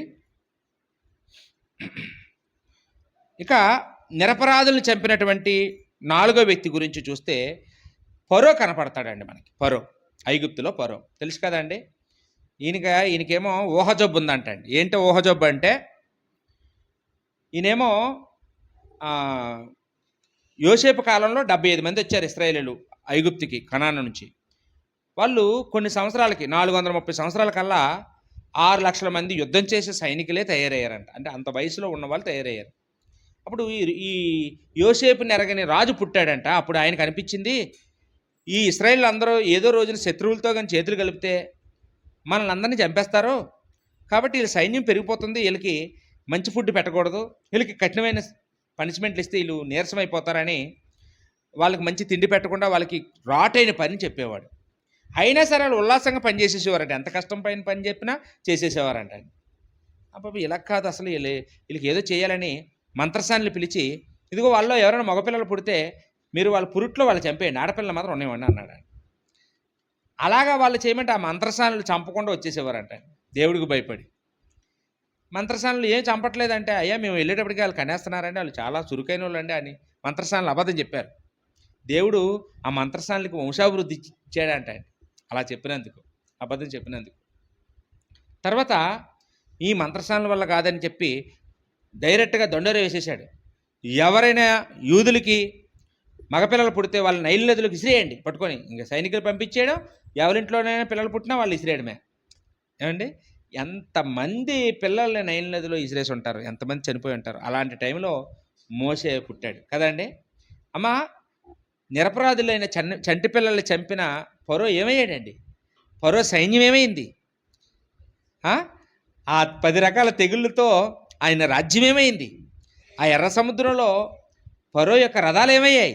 మనకు అన్నీ తెలిసినవేనండి. నిరపరాధులను చంపిన వాళ్ళని దేవుడు విడిచిపెట్టలేదండి. మనకి మరలా అలా నిరపరాధిని చంపిన వ్యక్తి ఎవరంటే హేరోదు కనపడతాడు. మహాహేరోదు అంటారు ఆయన్ని. హేరోదు ది గ్రేట్ కొత్త నిబంధనలో. ఏమండి, ఈయన కూడా ఇలాంటి ఊహజబ్బున్నోడే. ఒకరోజు జ్ఞానులు వచ్చారట తూర్పు దేశం నుంచి. యూదుల రాజుగా పుట్టినవాడు ఎక్కడున్నాడని డైరెక్ట్గా వచ్చి ఆయన దగ్గరికి వచ్చి అడిగారు. అప్పుడు ఆయన లేఖనాలు చూస్తే అందులో మీకా గ్రంథంలో ఈయన బేత్లెహేంలో పుట్టాడని రాయబడిందండి అని చూపించాడంటే. అయితే అమ్మ బేతలేమంతా తిరిగి మీరు ఆయన ఎక్కడున్నాడో మీరు చూసేసి వచ్చేయండి, తర్వాత నేను కూడా వెళ్ళి నేను కూడా పూజించుకుంటాను అని వాళ్ళకి అబద్ధం చెప్పాడండి. అంటే ఈయనకి ఏంటంటే, అమ్మో నేను ఉండగా ఇంకో రాజు పుట్టాడా, అంటే ఈ రాజ్యం ఆయనకి అయిపోద్దా అని ఈయన ఊహించేసుకొని ఆ రాజుని అర్జెంటే చంపేయాలనుకున్నాడు. కానీ ఆ జ్ఞానులు ఈయన దగ్గరికి తిరిగి రాకుండా వాళ్ళు వేరే రూపంలో వాళ్ళ దేశం వెళ్ళిపోయేలాగా దేవుడు చేశాడు. అప్పుడు ఈయన ఏం చేశాడంటే, జ్ఞానులు మోసం చేశారు నన్ను అని ఎలాగైనా సరే లెక్కలు కట్టి దాదాపు 2 సంవత్సరాల లోపునున్న పిల్లలందరినీ చంపేయండి అని ఆజ్ఞాపించాడండి ఏ రోజు. కొన్ని వేల మంది పిల్లల్ని చంపేశారండి ఆ రోజు. యూదుల్లో కొన్ని వేల మంది మగపిల్లల్ని చంపేశారండి. ఏమయ్యాడండి ఆయన? అదే సమయంలో యేసుప్రభుని ఐగుప్తులో దాచారు. ఏమండి, కొన్ని రోజుల్లోనే చచ్చిపోయాడండి ఏ రోజు. అంటే ఎవరైనా నిరపరాధిని చంపిన వాళ్ళు ఎవరైనా బ్రతికారా అంటే, మత్తయి సువార్త 2వ అధ్యాయంలో 19వ వచనంలో ఆ హేరోదు ఏమయ్యాడో రాయబడింది. 16 నుంచి 19 వచనాలు మనం చదివితే ఆ సంగతులన్నీ కనపడతాయండి. రైట్. ఏమండి, ఇంకా మనం చూసినప్పుడు యేసుక్రీస్తుని, నిరపరాధైన యేసుప్రభుని యూదులందరూ సిలువేసి చంపించారు కదండి. పిలాతేమో ఈ పాపం నా మీద నా పిల్లల మీద రాకూడదని చేతులు కడుక్కున్నాడంట. ఈ నీతిమంతుడు, ఈయన ఏ పాపం చేయలేదు, ఈయన నిరపరాధి, నిర్దోషి, ఈయన చంపమంటారేంటి, నేను చంపను అన్నాడు. అప్పుడు వాళ్ళు ఏమన్నారంటే యూదులందరూ, ఆ పాపం మా మీద మా పిల్లల మీద వచ్చుగాక, నువ్వు మాత్రం ఆయన సిలువేయి అన్నారు. చేతులు కడుక్కున్నాడు. యేసుప్రభు నిరపరాధి. మత్తయి సువార్త 27వ అధ్యాయంలో 24 నుంచి 25 వచనాలు మీరు చదివితే ఆ సంగతులు కనపడ్డాయి. మత్తయి సువార్త 27వ అధ్యాయం 24 నుంచి 25 వచనాలు. ఏమండి, యేసుప్రభుని చంపేసిన తర్వాత యూదులు ఏమైనా బాగుపడ్డారా? యేసుప్రభుని చనిపోయిన సుమారు 40 సంవత్సరాలకి, అంటే క్రీస్తు శకం 70వ సంవత్సరంలో టైటస్ అనే ఒక రోమా చక్రవర్తి యెరూషలేం మీద దండయాత్ర చేసి 10 లక్షల మందిని చంపేశాడండి. అది చరిత్ర పుస్తకాలు ఉంటుంది, బైబిల్లో ఉండదు. చరిత్రలో టైటస్ అనే ఒక రోమీడు వచ్చి యెరూషలేములో ఉన్న యూదులందరినీ ఊచకోత కోసేశాడు, చంపేశారండి. తర్వాత మరలా 2వ ప్రపంచ యుద్ధం సమయంలో జర్మనీకి చెందినటువంటి హిట్లర్, అండ్ ఆయన గురించి కూడా మీ చరిత్ర పుస్తకాలు ఉంటుంది. ఈ జర్మనీకి చెందిన హిట్లరు యెరూషలేం మీద దండయాత్ర చేసి మొత్తం ఆయనట 10 లక్షలు కాదు 60 లక్షల మందిని యూదుల్ని చంపేశాడంట. మోకాళ్ళ లోతు రక్తం యెరూషలేంలో పారినట్లుగా చేశాడనమాట. అంటే ఇప్పటికీ కూడా మీరు రోజు న్యూస్లో చూస్తుంటారు, ఇజ్రాయెల్ దేశానికి చుట్టుపక్కల ఉన్నటువంటి అరబ్ కంట్రీస్ అన్నీ కూడా, ఇరాన్, ఇరాక్, ఏమండి, ఎప్పుడు బాంబులతో దద్దరిల్లిపోతూ ఎప్పుడు యుద్ధాలే. ఒక్కరోజైనా మనశ్శాంతితో ఉన్నారా వాళ్ళు అంటే? ఈ రోజుకి కూడా నిర్దోషి అయిన నిరపరాధైన యేసుప్రభుని చంపిన యూదులకి ఈ రోజుకి మనశ్శాంతి లేదు, ఇప్పటికీ మనశ్శాంతి లేదు, ఇప్పటికీ టెన్షన్. మొన్న ఉక్రెయిన్ యుద్ధం రష్యాకి చూసాం కదండి. ఎప్పుడు యుద్ధాలే ఇంకాలకి, ఎప్పుడు మారణకాండ, విధ్వంసకాండ. దేవుడు వదలలేదండి, దేవుడు వదలలేదు. అంటే ఇప్పుడు మన దగ్గరికి వద్దామండి. అమ్మ, మనం ఫిజికల్గా మనం ఎవరిని చంపమండి, చంపుతామా? చంపితే ఇక్కడ ఉండవాలండి, జైల్లో పెడతారు. మనం ఎవరిని చంపకపోవచ్చు అమ్మా, కానీ మాటలతో చంపుతాం మీరు అన్నట్టు. మనం చూపులతో చంపుతాం, కొందరిని బాధపడుతుంటాం, మన ప్రవర్తనతో బాధపడుతుంటామండి. ఇవన్నీ పాపాలే. కోపపడతామా? కనీసం కోపడడం కూడా నరహత్యే. మత్తయి సువార్త 5వ అధ్యాయంలో 21, 22 వచనాల్లో యేసుప్రభు స్వయంగా చెప్పాడండి, నరహత్య చేయొద్దని మీరు విన్నారు కదా, సహోదరుని మీద కోప్పడు ప్రతివాడు నరహత్య చేయుచున్నాడు అన్నాడు. ఏమండి, కాబట్టి 1 యోహాను పత్రికలో 3వ అధ్యాయం 15వ వచనంలో, ఇక్కడ కూడా 1 యోహాను పత్రిక 3వ అధ్యాయం 15వ వచనంలో, తన సహోదరుని ద్వేషించువాడు నరహంతకుడు అన్నాడు. ఏ నరహంతకుడు యందు నిత్యజీవం ఉండదు. అంటే మనం చంపక్కర్లేదు, ద్వేషం ఉంటే చాలు. అమ్మ, ద్వేషం ఉంటుంది ఉండదా మనకి? ద్వేషం అంటే ఒకడు ఉనికిని వారవకపోవడం అండి. వాడు పచ్చగా ఉంటే వారవలేకపోవడం, వాడు తింటుంటే చూడలేకపోవడం, వాళ్ళ మొక్కలు అలా ఫలించేతనే పువ్వులు పూసేతనే వారవలేకపోవడం, ఆ ఇల్లు వాళ్ళు లేనప్పుడు ఇరిచేయడం కొమ్మలు అయ్యని. అది ద్వేషం అంటే అదేనండి, ఏం కాదు. ఆ ద్వేషం కూడా నరహత్యతో సమానమే. మరి దీన్ని బట్టి మనం ఎన్నిసార్లు చచ్చిపోవాలండి అసలు చెప్పండి? దేవుడు ఎన్ని శిక్షలు వేయాలి? కానీ మనం ప్రతి ఆదివారం ప్రభు వల్ల తీసుకోవడం వల్ల యేసుప్రభు రక్తం మన పక్షంగా విజ్ఞాపన చేస్తూ బతిమలాడుతుంటుంది దేవుణ్ణి, ఉన్నాయండి కొంచెం మారుతారు, అవకాశం ఇవ్వండి అని అలా వేడుకోబట్టి మనం బ్రతుకున్నాం కానండి. లేకపోతే మనం మన కోపాలకి, మన ద్వేషాలకి, మన అసూయలకి మనల్ని దేవుడు ఎన్ని వందల సార్లు శిక్షలు వేయాలో ఒకసారి ఆలోచించేయండి. ఎవరైనా బాధ పెట్టాను, ఎప్పుడైనా ఎవరైనా ఏడిపించానా, ఎవరైనా కష్టపెట్టానా, ఎవరైనా కన్నీళ్ళు పెట్టుకునేలాగా నేను కారకుండా అయ్యానా అని ఆలోచిస్తే నేను ఎవరి మీద కోపపడుతున్నానా, నా కోపం తగ్గిందా పెరిగిందా అన్నీ మనం సరే ఆలోచించుకుందామండి. ఎందుకంటే దేవుడు మనం కోపంతో ఇంటి దగ్గర కోప్పడితే హత్య చేసినట్టే కదా. భార్య మీదో భర్త మీదో ఎవరి మీద కోపపడతాం, ద్వేషం, గొడవలు ఆడుకొని చర్చకొచ్చేస్తున్నాం. అలాంటి వాళ్ళు ఉంటాం కదండి, అందరం అలాంటి వాళ్ళమే. ఏమంటే మనం ఇంటి దగ్గర గొడవ ఆడుకుని వచ్చామంటే హత్య చేసి వచ్చాం, రక్తంతో మన చేతులు గడిగాయి. ఇప్పుడు వచ్చేసి మళ్ళీ యేసుప్రభు రక్తాన్ని అంటుకుంటాం. ఏమండి ఇదో మరో పాపం. యేసుప్రభు అందుకే సమాధాన పడి వచ్చి ఆరాధన చేయమన్నాడు కదండి. ముందు నీ అర్పణ ముఖ్యం కాదు, సమాధానం ముఖ్యం అన్నాడు. దావీదు కూడా ఇలాగే నేను దేవుడికి మందిరం కట్టేస్తాను, దేవుడికి మందిరం కట్టేస్తాను అన్నాడంట అండి. దేవుడు ఏమన్నాడండి? నీ చేతులు రక్తంతో తడిశాయి, నీ చేతులు రక్తంతో తడిశాయి, నువ్వు నాకు మందిరం కట్టడానికి వీల్లేదు అన్నాడు. దావీదు అంతటి వాడికే దేవుడు ఏం చేశాడండి? నువ్వు కట్టడానికి వీల్లేదు, నీ కొడుకు కడతాడులే, నువ్వు కట్టొద్దు అన్నాడు.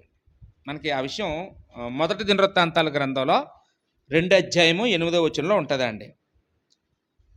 అంటే దావీదును దేవుడు తన పనికి వద్దన్నాడు, నిన్ను వాడుకోను అనేసాడండి.